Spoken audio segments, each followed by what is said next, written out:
Nous emmenons à présent en Estonie où 350 militaires français sont déployés dans le cadre de l'OTAN. 4 Mirage 2000 de la base de Luxeuil-les-Bains prennent aujourd'hui le relais des Belges pour aider les Estoniens à défendre leur espace aérien. Notre équipe composée de Frédéric Buridan et Jean-Stéphane Maurice est sur place. Regardez.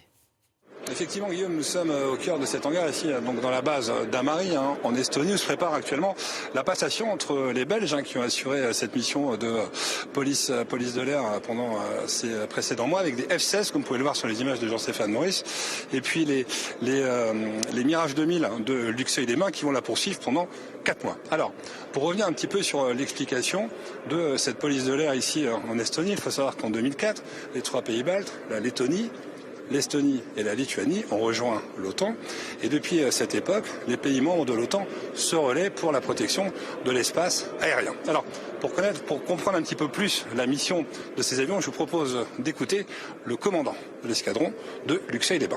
Alors notre mission va consister, comme les mandats des années précédentes, à aller faire de la police du ciel pour justement garantir l'intégrité et la souveraineté de l'espace aérien des pays baltes. Et en addition, donc avec l'évolution du contexte actuel, de temps en temps aller faire des vols de surveillance des frontières, donc des pays baltes et aussi parfois en Pologne. Et donc ces pays ont des armées bien évidemment, mais plutôt des armées de terre et pas vraiment d'armées de l'air, parce qu'entretenir une armée de l'air et en particulier une flotte de chasseurs coûte extrêmement cher. Et c'est donc pour ça qu'ils font appel à l'OTAN. Ils assurent la détection et le contrôle des avions et en revanche l'OTAN assure la partie intervention.